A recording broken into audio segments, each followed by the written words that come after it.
এই গরমে ঠান্ডা ঠান্ডা দই খেতে সবার ভালো লাগে, তা যদি হয় আম দিয়ে বানানো। এই আমের সিজনে আম দই খাবে না তা কখনো হয় নাকি? আমের সিজনে তো আম দই খেতে দারুণ লাগে যদি পারফেক্টভাবে তৈরি হয়। আর বানানো খুবই সহজ, প্রথম থেকে শেষ পর্যন্ত দেখবে খুব সুন্দরভাবে বানিয়ে নিতে পারবে। প্রথমে আমি 3 চামচ মতো টক দই জল ঝরাতে দিলাম, আর এরপরে আমটাকে কেটে নিচ্ছি। 3 চামচ দই দিলেই খুব সুন্দরভাবে আম দইটা বসে যাবে। আর একটা আম দিয়েই তোমরা 500 থেকে 600 মতো দই বানিয়ে নিতে পারবে। আমি একটা আম কেটে নিচ্ছি আর আমের পিউরিটাকে বার করে নেব। আঁটি শুদ্ধ আমের পিউরিটা আমি নেব। বাজার থেকে আম কেনার সময় একটু মিষ্টি ধরনের আম কিনবে, তাহলে চিনির পরিমাণটা কমও লাগবে আর খেতেও ভালো লাগবে। আমের পিউরিটাকে আমি একটা মিক্সিং জারের মধ্যে নিয়ে নিচ্ছি। একটা আমের সম্পূর্ণ পিউরিটাকে দেওয়ার পরে ব্লেন্ডার মেশিনে ব্লেন্ড করে নেব। আম নরম আছে তাই ব্লেন্ড করতে বেশি সময় লাগবে না। দেখো ব্লেন্ড করা হয়ে গেছে, কিন্তু এই আমের পিউরিটাকে আর একটা কাজ করে নিতে হবে। চলো সেই কাজটা করে নিই। একটা প্যান বসিয়েছি আর প্যানের মধ্যে আমের পিউরিটাকে দিয়ে দিচ্ছি। ব্লেন্ড করার পরেও আমের পিউরিটা একটু নরম হয়ে থাকে, তাই আম দই বানানোর আগে এটাকে একটু জাল করে নিতে হবে, আঠালো ভাব করে। খুব একটা আঠালো না, জল যেটা ছড়িয়ে আছে সেই জলটা যেন টেনে নেয়। আঁচটাকে একেবারে লোতে রেখে একটু জাল করে নিলেই দেখো আঠা আঠা ভাব হয়ে যাবে।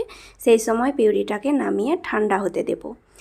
এরপরে আমি একটা কড়াই বসিয়েছি আর কড়াইয়ের মধ্যে দিয়ে দিচ্ছি 750 গ্রাম পরিমাণে গরুর দুধ। দুধটাকে ভালোভাবে জাল করে নিতে হবে। আঁচটাকে একেবারে আমি বাড়িয়ে দিয়েছি খুব তাড়াতাড়ি জাল করে নেওয়ার জন্যে। কিছুক্ষণ পরে দেখো বলক করতে শুরু করেছে আর দুধটা অনেকটাই ঘন আছে, জল দেওয়া নেই, তাই বেশিক্ষণ জাল করতে হবে না। আর আম দই বানাতে খুব একটা ঘন দুধের প্রয়োজন হয় না, যেহেতু আমের পিউরিটা আমি মেশাবো। তাই 750 গ্রাম দুধকে আমি প্রায় 600 গ্রাম মতো করে নিয়েছি। দুধটাকে ঘন করে নেওয়ার পরে দিতে হবে চিনি। আমি এখানে 5 চামচ মতো চিনি নিয়েছি। চায়ের চামচে 5 চামচ দিচ্ছি। তোমরা বেশি মিষ্টি পছন্দ করলে একটু বাড়িয়ে দেবে, যেহেতু আম দিয়ে বানানো তাই একটু মিষ্টিও ভালো লাগে। চিনিটা দুধের সঙ্গে ভালোভাবে মিশে যাওয়ার পরে কড়াইটাকে নামিয়ে ঠান্ডা হতে দিচ্ছি। এরই মাঝে দেখো টক দই থেকে অনেকটাই জল ঝরে গেছে।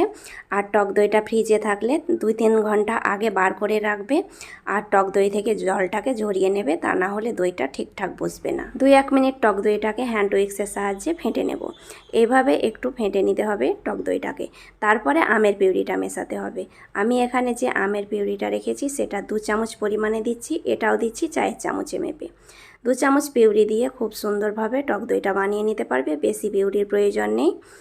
দেখো আমার পিউরিটা আর টক দইটা ভালোভাবে ফেটানো হয়ে গেছে। এবার আমি দুধটাকে মেশাবো।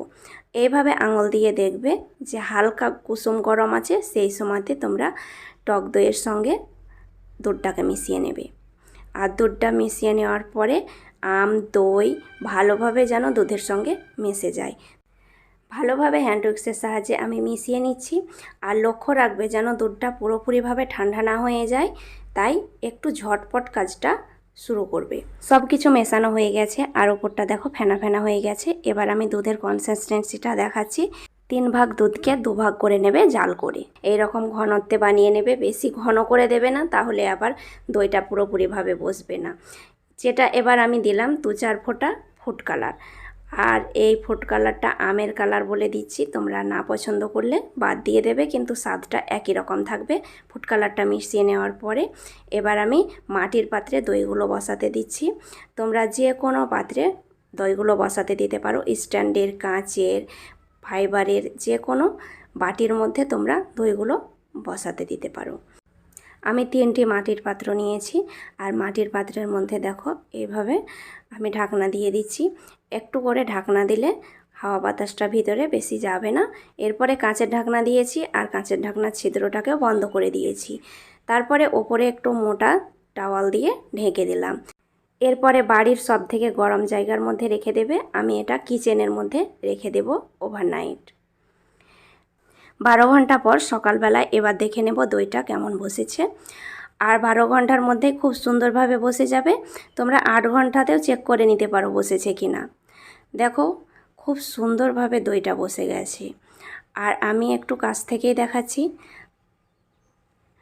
এই দইগুলো বসাতে খুবই সহজ, ঝামেলার কোনো প্রয়োজন নেই, কিন্তু দুধটাকে একেবারে ঘন করে দেবে না, তাহলে বসতে একটু ঝামেলা হবে। দেখো কাছ থেকেই দেখাচ্ছি, আমি এখনও ফ্রিজে রাখিনি, ফ্রিজে রাখবো এরপরে, কেননা ঠান্ডা ঠান্ডা দই খেতে ভালোই লাগে। আর ফ্রিজে রাখার পরে আরেকটু ভালোভাবে বসে যাবে। দই ভালোভাবে বসে গেলে ফ্রিজে না রাখলেও তোমরা খেতে পারবে, কিন্তু ফ্রিজে রাখলে ঠান্ডা ভালো লাগে। চলে যাচ্ছি 3 ঘন্টা মতো ফ্রিজে রেখে দিতে। 3 ঘন্টা পরে ফ্রিজ থেকে বার করে নিয়েছি বন্ধুরা। এবার তোমাদেরকে কেটে দেখাবো যে দইটা পারফেক্টভাবে কতটা তৈরি হয়েছে। বন্ধুরা, দই যদি সুন্দরভাবে বসে যায় তাহলে মনটা খুশি খুশি মনে হয়, আর দই ঠিকঠাকভাবে না বসলে মনটা বড় খারাপ হয়ে যায়। তাই ঠিকঠাক প্রসেসগুলো লক্ষ্য করবে, টিপসগুলো ফলো করবে, তাহলে খুব সুন্দরভাবে বসিয়ে নিতে পারবে। আর বসানোর কোনো ঝামেলা থাকবে না। একবার দুবার ট্রাই করতে করতে তোমরাই খুব সুন্দরভাবে দই বসাতে পারবে। দেখো আমি কেটে দেখাচ্ছি, আর দেখতে যতটা সুন্দর, খেতে অনেক মজার, খুব সুন্দর পারফেক্টভাবে বসেছে। এইভাবে তোমরা দই বানিয়ে নিতে পারো। আমার ভিডিওটা ভালো লেগে থাকলে লাইক কমেন্ট শেয়ার করবে বন্ধুরা। নতুন বন্ধু অ্যাড হয়ে থাকলে অবশ্যই চ্যানেলটাকে সাবস্ক্রাইব করবে। অনেকেই আছো এই গরমের দিনে হাত পা জ্বালা করে, কিন্তু এই আম দইটা খেলে অনেকটাই জ্বালা কমে যায়। অবশ্যই বাড়িতে ট্রাই করে দেখবে। আজ এই পর্যন্তই, ধন্যবাদ।